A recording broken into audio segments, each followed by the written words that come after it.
Hey everyone, welcome back to Melody's 15 Years. We are on episode 8 and we are talking about grief.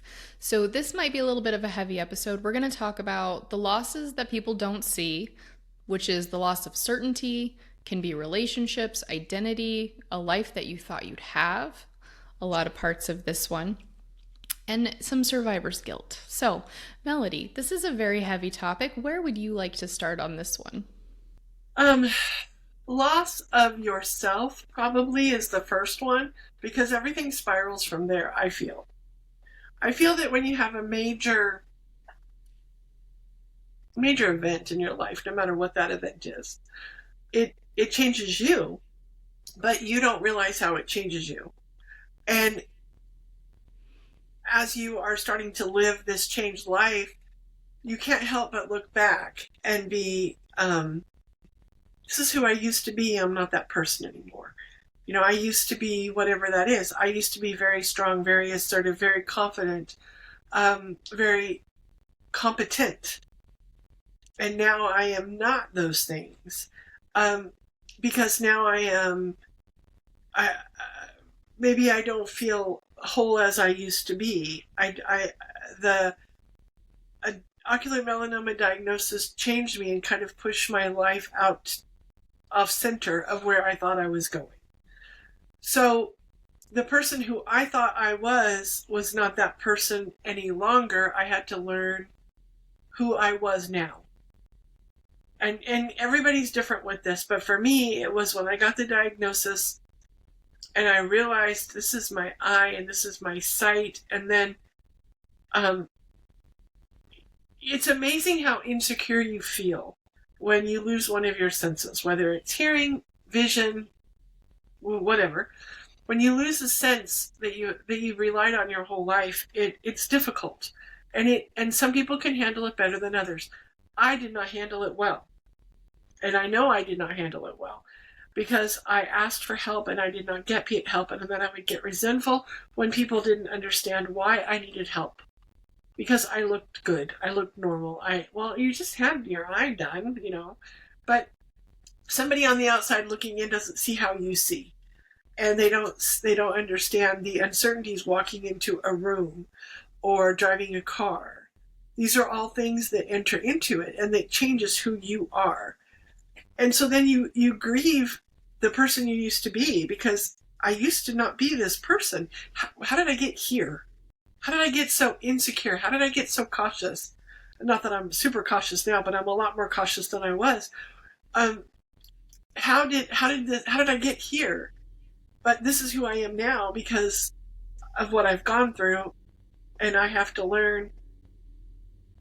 This is just where I am now, and I had to stop looking back at this idea of the person I thought I was going to be. That makes sense. That's a lot to grapple with. And tell everyone, if they don't know, what do you see? I have um, showing my age, Twilight Zone, static, in a big gray ball over most of my vision with a sliver of vision, very distorted, blurry vision, not enough that it's really usable. Sometimes something will flash by really fast and I'll see it and it'll startle me. But mostly I just have this ball in my central vision that just statics all the time. Some days it statics worse than others. Some days it's calm. But the days when it's really bugging me, it's just that static is really active. And it's just my eye. My brain's trying to look out of that eye. My brain never went to my right eye. It keeps forcing to the left eye. When I close my eyes, I look out of my left eye. When you're trying to imagine something, it's all left side. So when my eye is very active, it messes up what my right eye sees because my brain wants to look and see what's going on over here with all this staticky stuff. And then my brain fills in what it thinks it should see that is probably not. It's usually not right, which we've talked about it before, but I do a lot of typos because I don't see them. It looks normal to me because my brain says, oh, yep, that's what you typed. But that wasn't what I typed. I tend to mix up letters, and it looks perfectly fine. And people don't understand. Well, how come you can't spell? Well, I thought I spelled fine. But, you know, you just, I can't. So if you get an email from me that is gibberish, then please disregard and say, send me one back. Say, what did you mean? And then I'll get it back and be like, oh my God, what did I do? Yeah.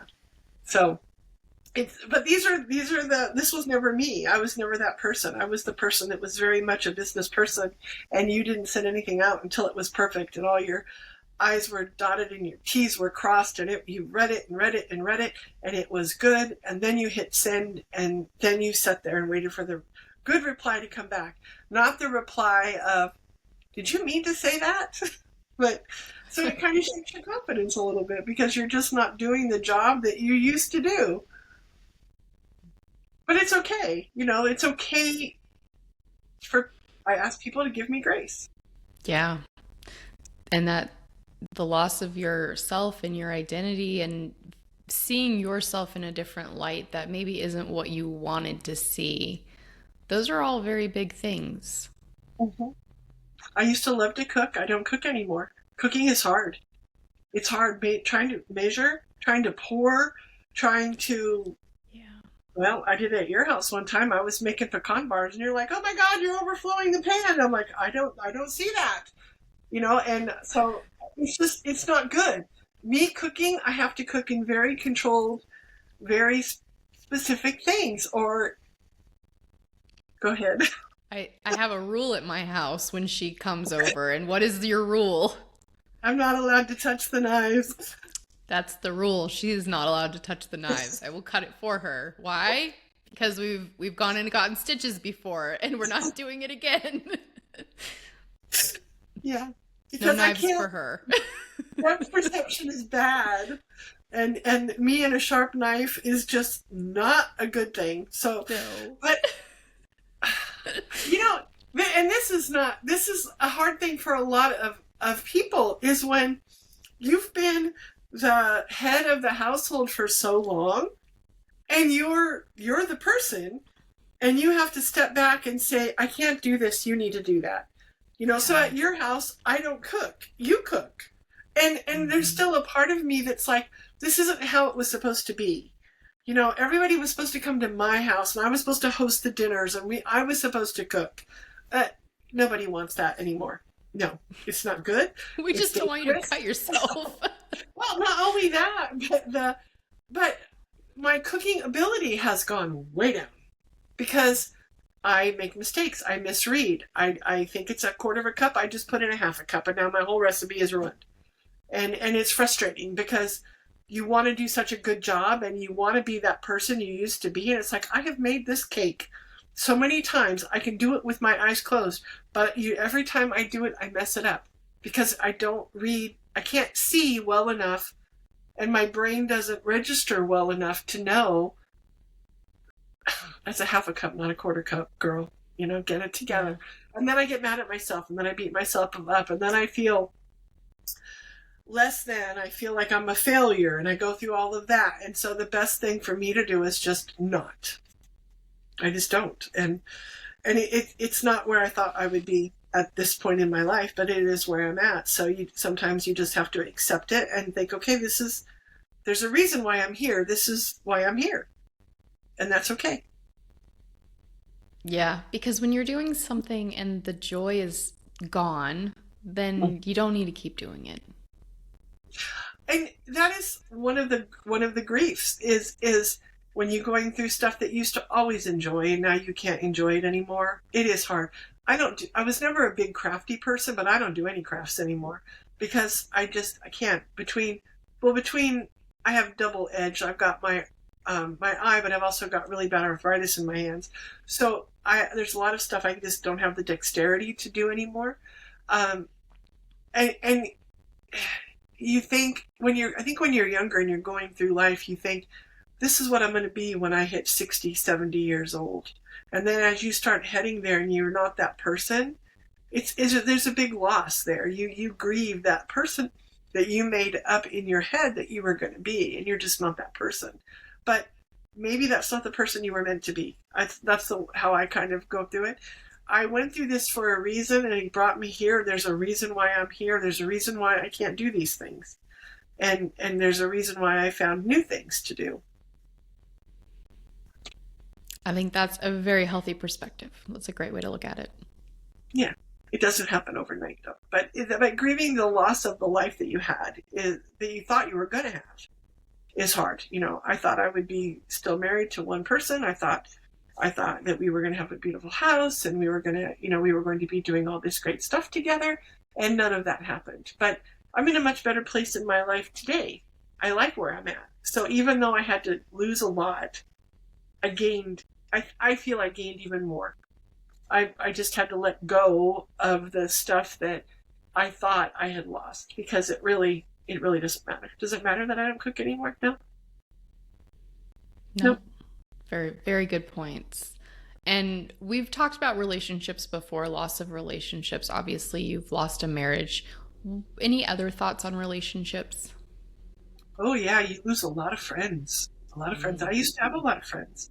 I have two friends outside of the ocular melanoma community. Two. And I'm 63 years old. I have one that has been my friend since we were 10. My other friend is Lucy, who was a neighbor. Uh, and we're still friends. But most of my other friends, ocular melanoma scared them, and they retreated. They didn't want to see it on my Facebook page. They didn't want to hear about it. They don't engage with me. We might still be friends on Facebook, but we never talk. And they don't check in on me. And because it's a scary thing when you have something people don't understand. And one of the lessons that I've learned now that I wish I knew then was you just can't talk about it all the time to people. People don't want to listen to it. People don't want to hear about it, not because they don't care about you, but because it doesn't affect their lives, and most people are selfish. And that's it. They want to talk about things that they're interested in. They want to talk about mutual things that you both can share. They don't want to be your sounding board about your ocular melanoma. They don't want to be the person that you rely on to take you places, to do things for you. That's not a friendship. And I think in the ocular melanoma community, and probably cancer community in general, is we rely on our friends to do a lot of things for us that we would never ask them to do if we were healthy. And so then your friendship changes, and it becomes a caretaker relationship. And they didn't sign up to be your caretaker. They signed up to be your friend. And so I think that it's healthy for people in the ocular melanoma community to keep those conversations out of other relationships. We talked last episode just a little bit about relying too much on your family and your friends, where they then you exhaust them being their caretaker. You ask too much of them. When you're asking your spouse to take you every place you go, do you realize the amount of weight that you just put on your spouse or your children or your friend? Because they didn't sign up for that. And I think we get kind of a little caught up in our own dilemma. This is our issue. We need to figure out our own issue without asking everyone else to figure it out for us. And I do see that, and I know I did that. I always wanted to talk about it. And, I was either talking about my ocular melanoma, or I was talking about my marriage breaking up, or I was talking about my ex-husband, and oh my God, what a jerk he was. And he was going around talking about everybody to me about, I can't handle her ocular melanoma, and she's just being a jerk. So, it causes a lot of issues when you keep that so forefront in your life. And so you will lose friendships. You'll have some friends that will stay, but most friends won't, because it's too heavy. They don't want it.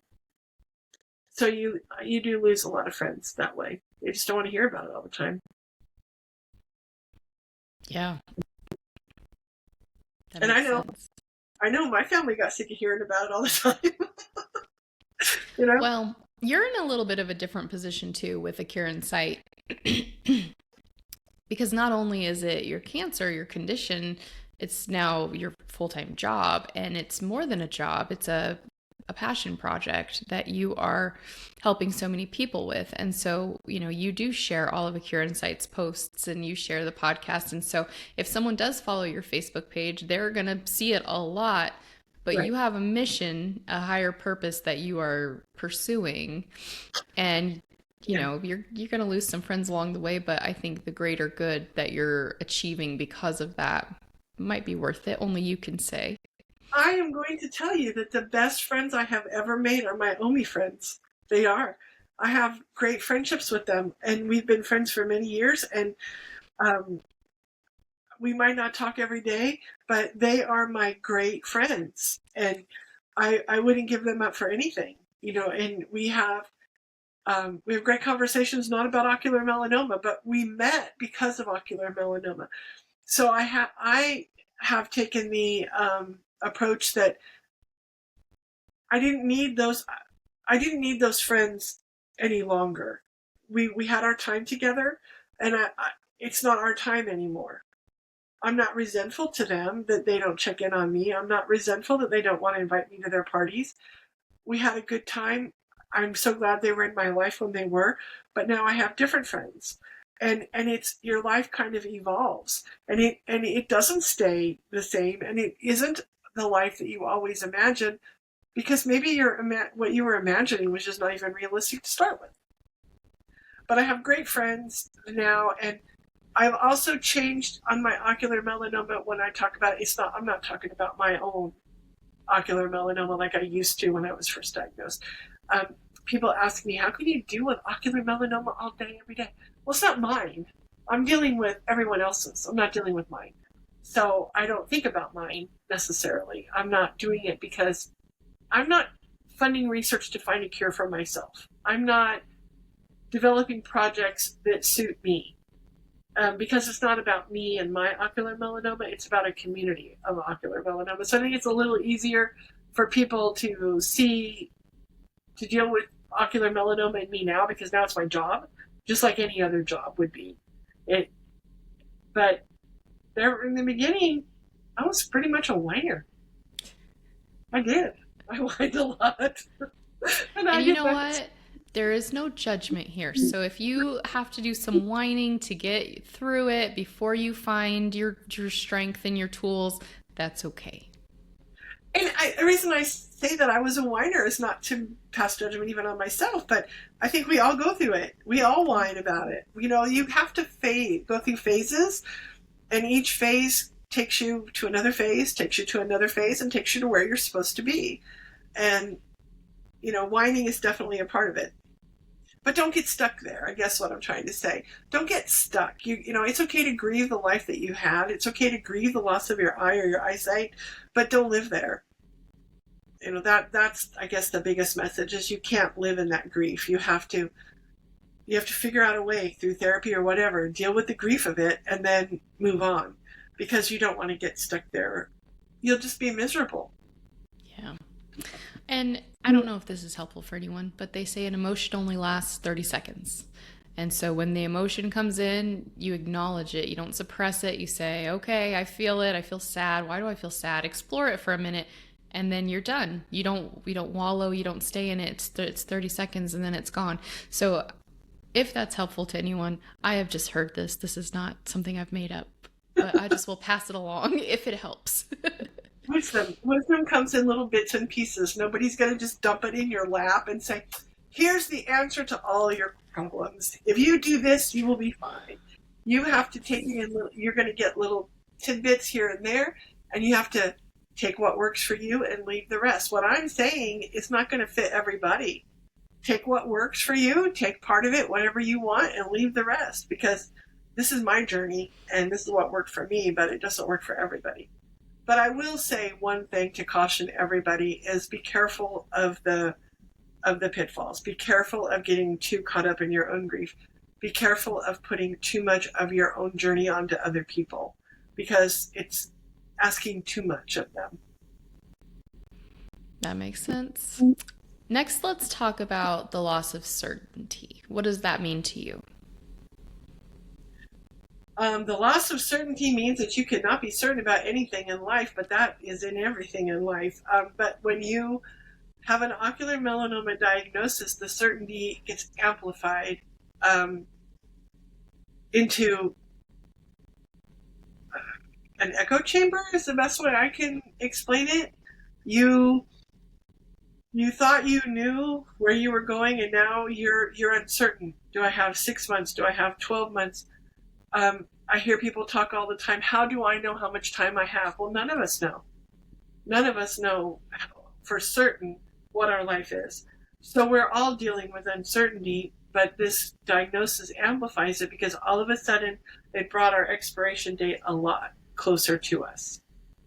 Things that we never used to have to worry about. We didn't have to worry about having our affairs in order. Do we have our wills made? Do we have, what are we doing? Where are we leaving our money? Are our children going to be taken care of? Because when you're going through life, you think that's not going to happen for 20, 30, 40 years down the road.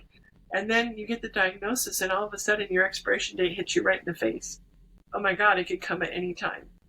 And that's a huge uncertainty to live with. When you're dealing with periods between scans, you're just getting through short periods of time, and then the uncertainty hits again. Is this going to be the scan that's going to show mets? Is this going to be the scan that shows progression? Is this going to be the scan that tells me that I've progressed so much that there's nothing else they can do for me? It's a big uncertain time, and living with the uncertainty is very difficult. Therapy taught me I can only live for today. I cannot live in the future because nobody knows what happens today. Right now, in this minute, we are here, but I know it's an analogy nobody likes. I could walk out the door and get hit by a bus. That is something very possible. There are many of us, of our ocular melanoma people, who passed away of something other than ocular melanoma. I know 2 people that passed away of brain aneurysms. They were not metastatic. And both of their families told me, we spent so much time and money worrying about ocular melanoma, and then this. And they were kind of bitter and resentful to ocular melanoma for stealing the time.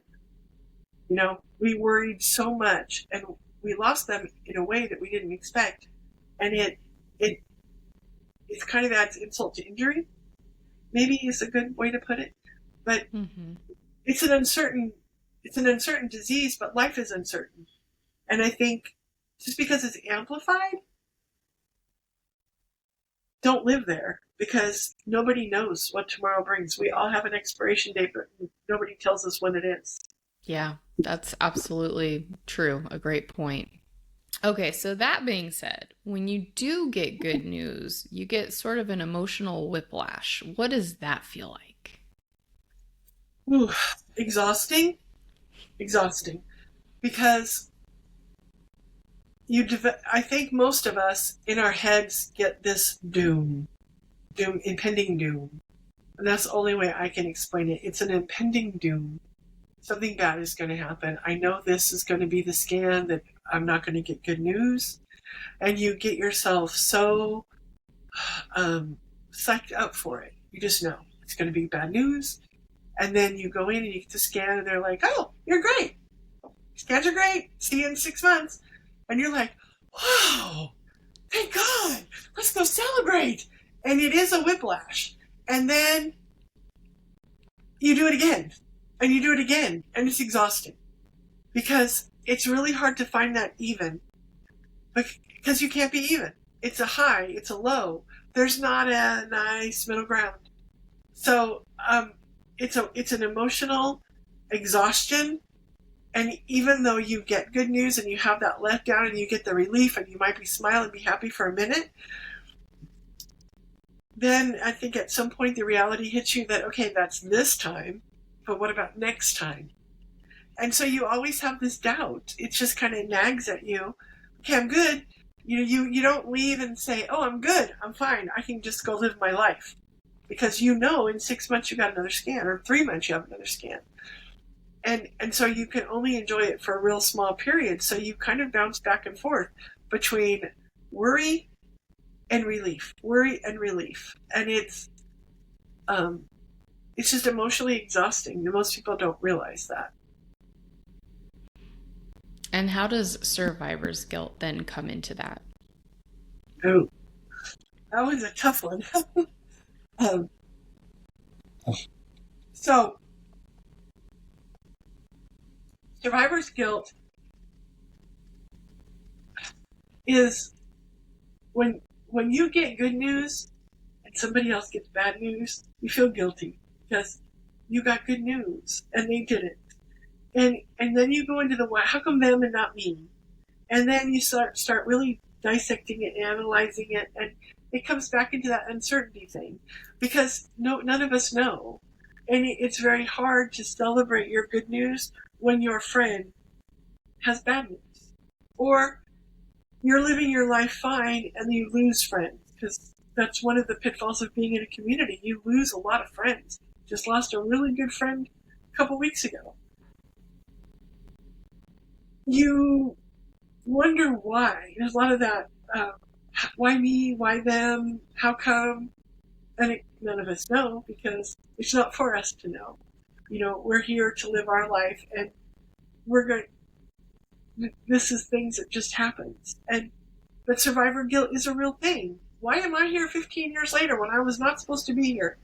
And why are my friends not here? It's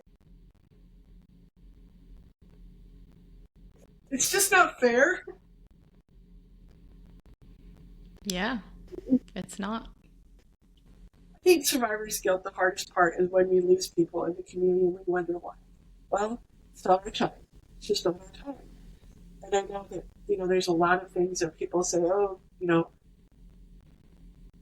God answered my prayers and my scans are clear, or, thank goodness, God has healed me or delivered me or something like that. It does cause a lot of problems in the community with the people that don't get the good news. I'm not saying that those people shouldn't rejoice in their faith and in their good news, but at the same time, you've got a whole other part of the community that's just barely hanging on, or they just got bad news. And it's hard because it's just a delicate balance. And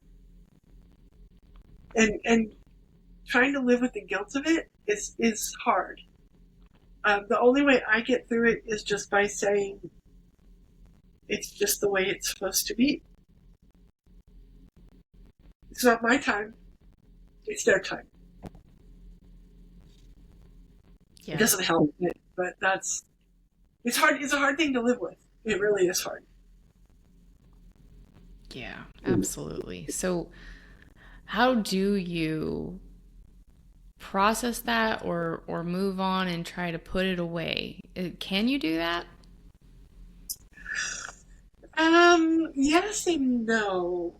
It took me a long time to get there. You take loss personally. It's a personal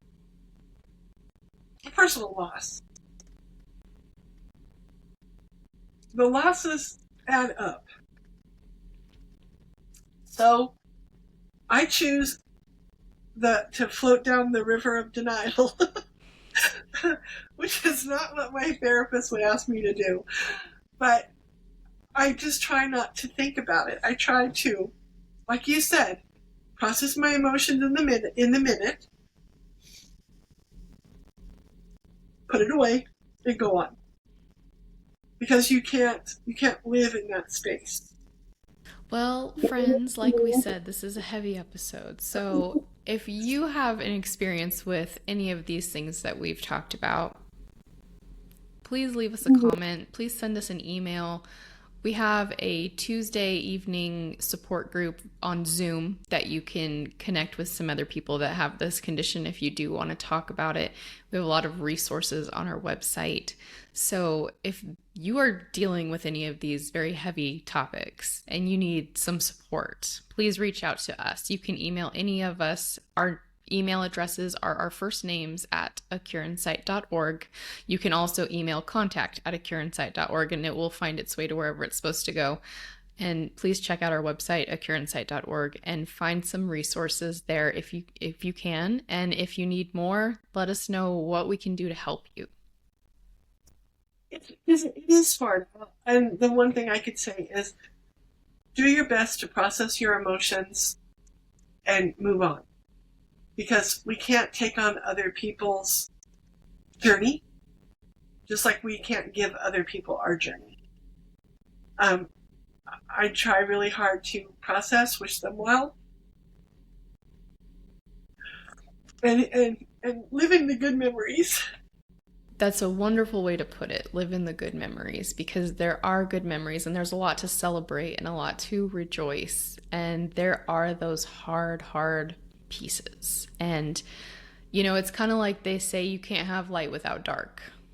You can't have joy without heartbreak. And we're here as humans to experience all of it. We're so lucky to be on this wonderful planet and experience all of these complex emotions. And that is what life is.